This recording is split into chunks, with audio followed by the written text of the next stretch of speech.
What if the moment Jo finally breaks free isn't the end of her nightmare, but the exact moment the real danger begins? Because in the next 60 seconds, I'm going to show you why Jo's escape from the Russians isn't the twist you should be watching for.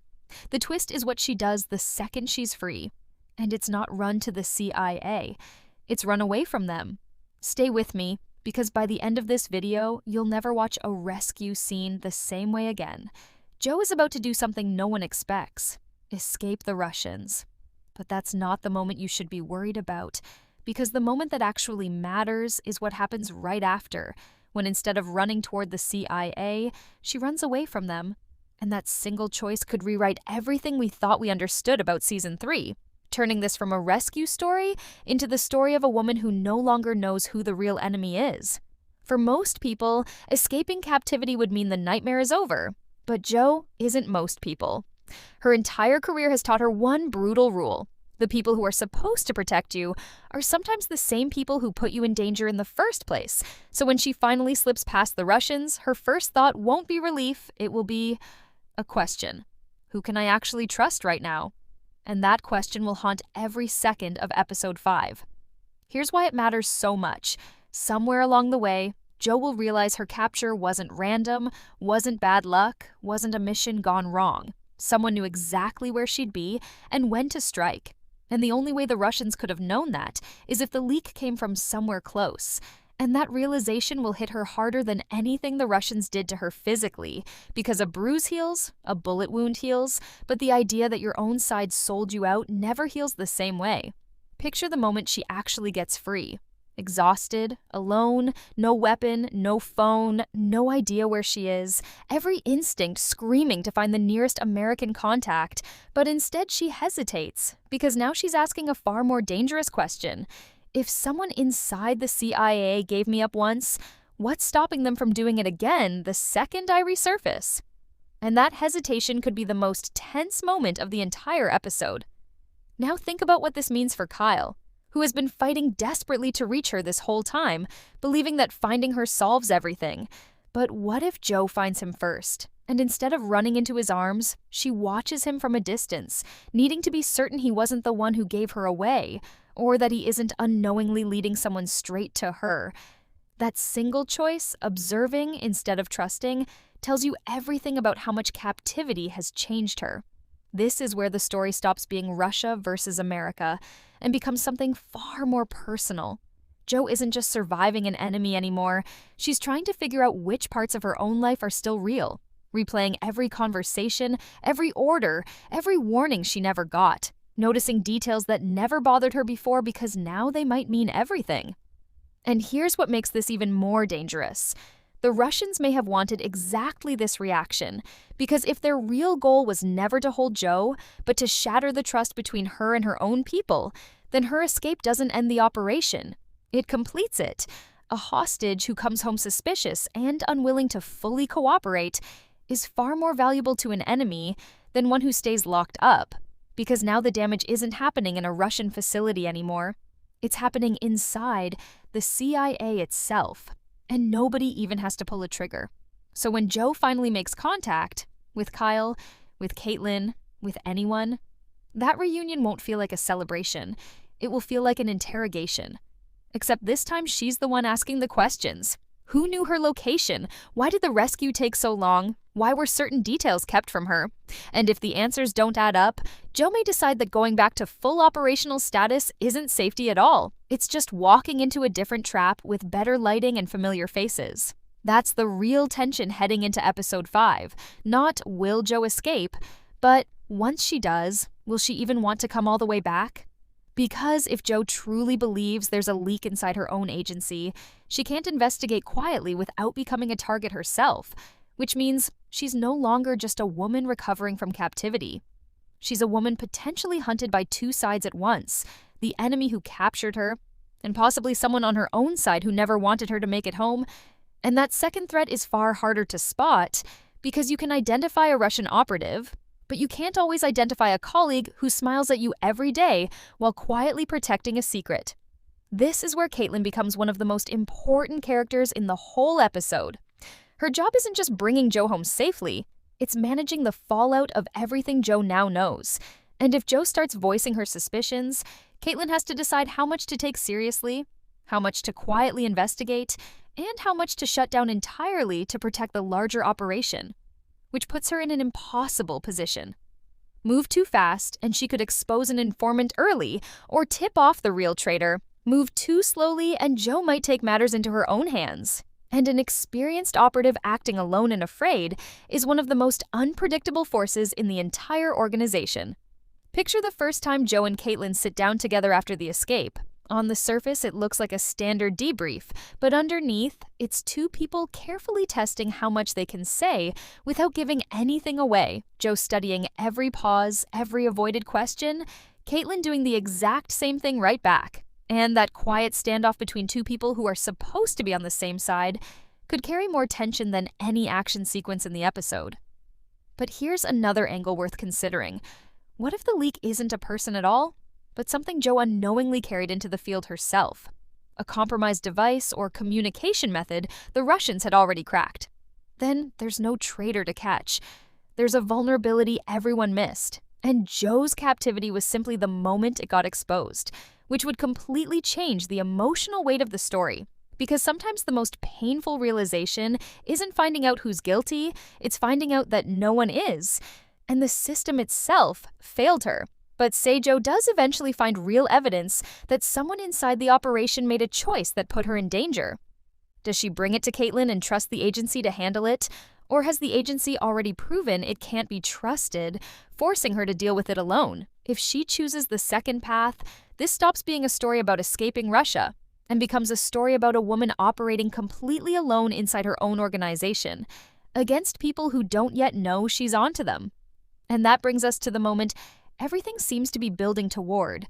Joe standing in a room with the people who are supposed to be her closest allies. Caitlyn, Kyle, maybe others. And instead of relief, there's distance. She answers carefully, withholds pieces, watches how they react to what she does share, and somewhere in that conversation, she says something calm on the surface that changes the entire direction of the season.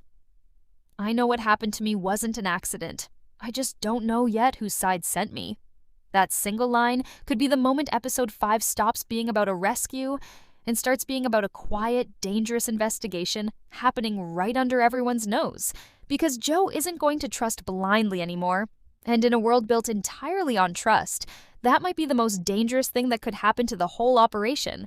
So here's what I want to know. Do you think Joe is right to be suspicious of her own agency, or has captivity made her paranoid in a way that could put the mission at risk? And if there really is a leak, who do you think it is? Drop your theory below, because episode 5 might not give us a clean rescue at all.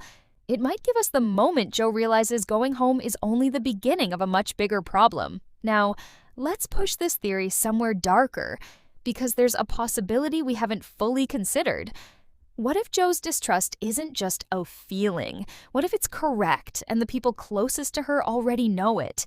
What if Caitlyn already suspects there's a problem inside the operation but can't say it out loud yet? Quietly running her own investigation while pretending everything is normal, comforting Joe without revealing too much, asking questions without sounding like she's testing her. And Joe, who has spent days studying the behavior of people hiding something, might be the only person sharp enough to notice. That would completely flip the dynamic between them. Instead of Joe being the only one who doesn't trust the situation, you'd have two women who both suspect something is wrong, but neither willing to say it first. And that silent standoff between two experienced operatives circling the same fear could carry more suspense than any physical threat the Russians pose, because the real danger isn't outside the building anymore. It's sitting across the table during a debrief that looks completely routine. Now bring Kyle back into this, because his role gets even more complicated. He wants to protect Joe. That's simple and real. But what if he's also the person she's least able to be honest with? Not because he can't be trusted, but because he's too emotionally involved to be objective? If Joe tells him she suspects a leak, his first instinct might not be careful investigation. It might be anger, urgency, recklessness.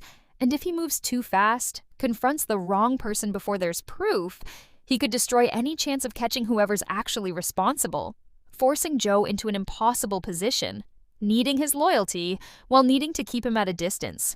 Because his love for her could be exactly what gets exploited next. Here's a theory that pushes this even further. What if the entire point of Joe's capture and escape was never about information at all, but about breaking the trust between her and everyone around her?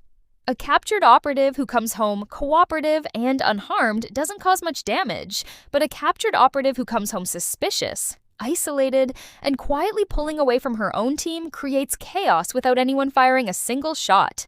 And if that's the real strategy, then Joe's escape wasn't a failure on the enemy's part, it was the plan working exactly as intended, which means the real fight in episode 5 isn't Joe against Russia, it's Joe against the slow, quiet damage that's already been done to her. That reframes the entire final act. Instead of building toward a big rescue moment, the story might be building towards something smaller and heavier. Joe alone, going through everything piece by piece, trying to separate what's true from what she was meant to believe, a scene that doesn't need a gunfight to feel intense, just Joe finally admitting to herself how deep the damage goes and deciding what she's willing to do about it. And that leads to what I think the whole episode is really building toward. Joe doesn't come home and quietly return to duty, she comes home and starts building her own case. Gathering pieces, watching people a little too closely, asking questions that sound casual but aren't, not waiting for the CIA to find her betrayer, but deciding she'll find them herself, and telling no one until she's certain. That's the real cliffhanger heading into whatever comes next. Not whether Joe survives, not even whether she escapes, but whether the people she used to trust completely have any idea she's no longer on their side the way she used to be. Because Joe isn't just coming home from Russia. She might be coming home as someone the CIA has never actually dealt with before. One of their own, working quietly against them, using every skill they trained her with. And if that's where Season 3 is headed, Episode 5 isn't the end of Joe's nightmare, it's the beginning of a completely different kind of war. One happening on the inside, where nobody even realizes the fight has already started. Let me know. Do you believe Caitlyn already suspects there's a problem, or is she genuinely in the dark like everyone else? And if Joe really does start investigating on her own, how long do you think she can keep that secret before someone notices? Drop your predictions below, because if this theory is right, Episode 5 might just be the calm before something much bigger tears this entire operation apart. And here's the piece that ties it all together. If Joe really is planning to investigate quietly from the inside, she needs something most people in her position never have. Proof that can't be denied or buried. And that's exactly why her time in Russian captivity matters so much, because every detail she memorized, every name she overheard, every procedure she watched isn't just trauma anymore, it's evidence. Joe isn't coming home empty-handed, she's coming home with a memory full of small, disconnected pieces that only make sense once she starts putting them together. And that's what makes her more dangerous to the real traitor than anyone else in the entire agency. Because she doesn't need access to secret files, she already has the file. It's just sitting in her head, waiting to be organized. And that's exactly why the pacing of Episode 5 matters so much. Because if the writers do it right, we won't get one big reveal. We'll get small moments scattered throughout. A name that makes Joe pause half a second too long. A comment from Caitlyn that doesn't quite match what Joe remembers being told before the mission. A detail from her captivity that suddenly connects to something completely unrelated. And once you start watching for those moments, you'll realize Episode 5 was never really about Joe getting out of Russia at all. It was about Joe finally seeing the